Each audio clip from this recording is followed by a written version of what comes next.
Welcome back to Chaos Corner. It's your old buddy, the Guardian of Chaos, Big Daddy, live to tape, 25 feet below the surface of the earth, here for Chaos Corner, the Founding Fathers Wrestling's Colorful History, our part 3 of Rowdy Rivalries of Revenge. I want you to sit back and relax. The studios are empty. We're coming to you on a Monday. It's going to be an unbelievable podcast. Follow me on all social media platforms. Let me lower the distraction. We don't want any copyrights, no red flags. Fans, hit me up on Twitter at Big Daddy GOC, and the GOC stands for the Guardian of Chaos. Hit the profile link. That brings you over here to the YouTube page. Follow me on Instagram at the Guardian of Chaos, and of course my two personas on Facebook, J Brony and Prodigio Fidelis El Guardian.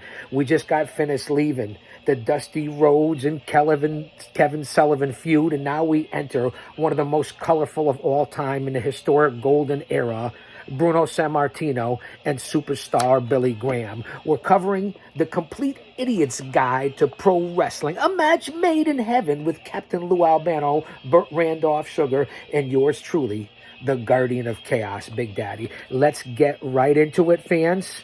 I want you to hit the bell, like, subscribe, leave a comment. We're having one hell of a time here on all social media platforms. Let's dive right into superstar Billy Graham and Bruno Sammartino. Right on, let's lower it. The ultimate measure of Bruno Sammartino's greatness was his strength.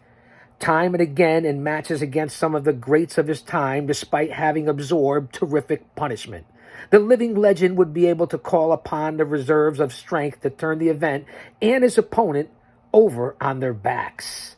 The tougher the competition, the better he liked it. And one of his admirers cooed Bruno threw all his challengers against a brick wall, and those who got up he let wrestle him for the championship. The superstar challenges the legend. One of those who upped and challenged Bruno was rough, tough superstar Billy Graham. Of the golden locks and bulging muscles, on April 30th, 1977, at Baltimore's Civic Center, Graham stepped into the ring to succeed where so many before him had failed. That's right, fans. That's the history of what we're talking about here on Chaos Corner. I told you what we're covering, where we are. Let me wrap the chains around. This is apropos when we talk about the Founding Fathers Wrestling Colorful History of the Rowdy Rivalries. It's unbelievable, of revenge. As we go on here, on that night of nights, Graham entered the ring first. For a full 3 minutes, he used the ring as his stage, strutting, posing, and preening. But the uproarious reception that greeted the emergence of the living legend from his dressing room put an end to all that. Graham merely pulled in his feathers and retreated to his corner, there to watch Bruno bathe in the fans' adulation. As the house lights dimmed, the audience fell into quiet, almost church-like hush, anticipating another great Bruno comeback and victory. Then the bell rang and the two warriors came to mid-ring, circling each other and each seeking an opening.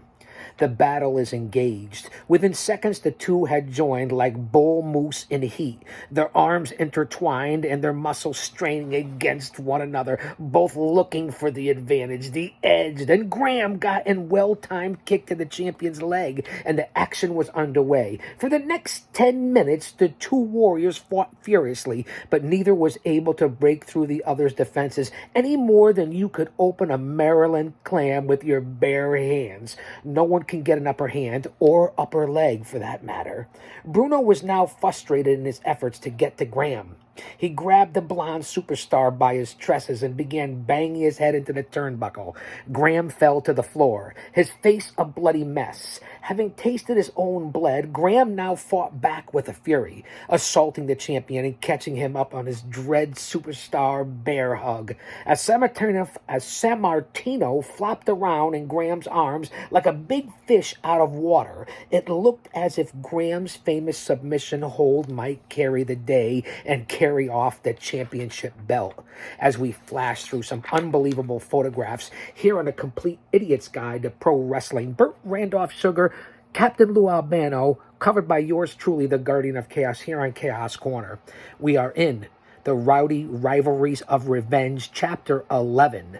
But even though we're covering Bruno Sammartino, superstar Billy Graham, but even though he applied every ounce of pressure at his command, Graham could not break the strength nor the spirit of the living legend, and Sammartino managed somehow, some way to break free.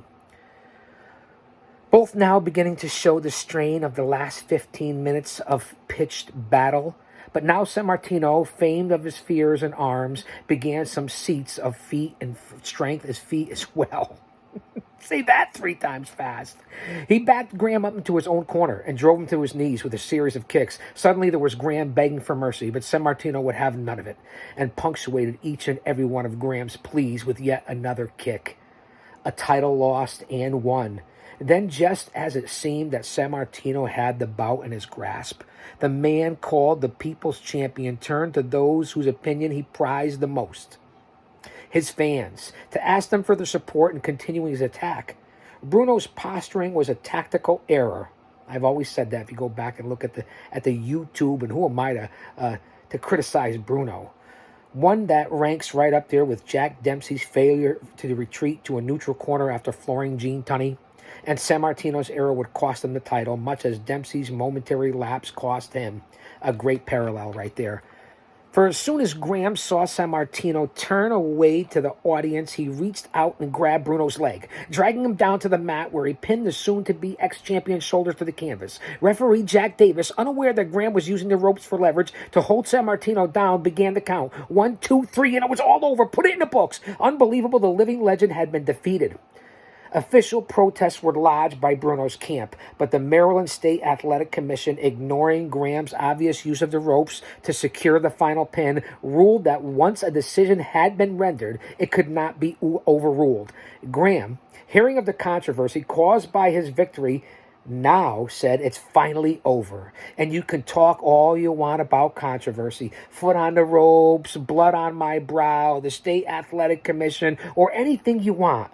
But no matter what you say, baby, I'm still the champion. I don't have anything else to say.